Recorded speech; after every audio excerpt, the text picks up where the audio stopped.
Hi అండి, నమస్తే. Welcome to Padmaja's kitchen. ఈరోజు నేను పాలక్ ఎగ్ బుర్జీ చేస్తున్నాను. దీనికోసం స్టవ్ మీద బాణీలు పెట్టేసుకొని కొంచెం ఆయిల్ పోసుకొని ఆయిల్ హీట్ అయిన తర్వాత ఒక స్పూన్ జీలకర్ర వేసుకొని తర్వాత కొంచెం ఉల్లిపాయలు, 2 ఉల్లిపాయలు, ఇవి పెద్దవి 2 ఉల్లిపాయలు కట్ చేసి పెట్టుకున్నాను. అవి కూడా వేసుకొని దూరగా వేయించేసుకోవాలి. కొంచెం సాల్ట్ వేసుకుంటే ఉల్లిపాయ త్వరగా మగ్గుతుంది. కొంచెం సాల్ట్ వేసేసుకొని ఉల్లిపాయల్ని కొంచెం దూరగా వేయించుకోవాలి. చాలా బాగుంటుంది చపాతీల్లోకి, రైస్లోకి ఎగ్ బుర్జీ చాలా బాగుంటుంది. పాలక్ వేసుకొని చేసుకుంటే ఉల్లిపాయ కొంచెం దూరగా వేగిన తర్వాత ఒక 3 పచ్చిమిర్చి సన్నగా కట్ చేసుకొని వేసుకున్నాను. ఇవి కూడా బాగా కలిపేసుకొని ఒకసారి దీంట్లోకి కొంచెం పసుపు కూడా వేసుకొని ఇదంతా ఒకసారి బాగా కలిపేసుకోవాలి.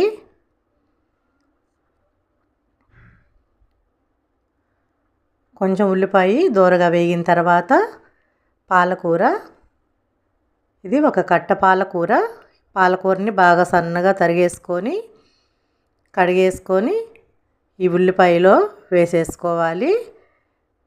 పాలకూరని బాగా పసరు వాసన పోయే వరకు కొంచెం వేయించుకోవాలి. మీడియం ఫ్లేమ్ మీద పెట్టేసుకొని నీరు పోయి పసరు వాసన అంతా పోయే వరకు కొంచెం వేయించుకోవాలి. ఈలోపు 6 గుడ్లు పగలగొట్టి పక్కన పెట్టేసుకున్నాను.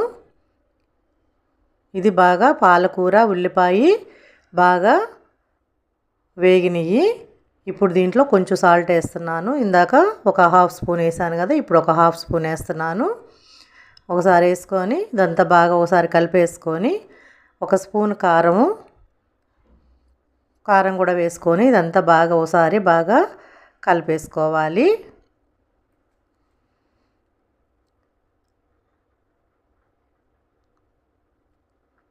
ఇప్పుడు దీంట్లోకి ముందుగా పగలగొట్టి పెట్టుకున్న కోడిగుడ్లంతా బాగా బీట్ చేసుకొని దీంట్లోకి వేసేసుకోవాలి.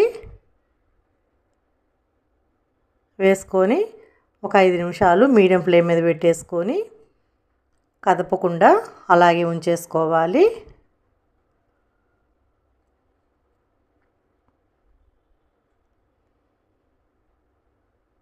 ఇప్పుడు ఒక 5 నిమిషాల తర్వాత ఒకసారి ఇదంతా కలిపేసుకొని మీడియం ఫ్లేమ్ మీద పెట్టేసుకొని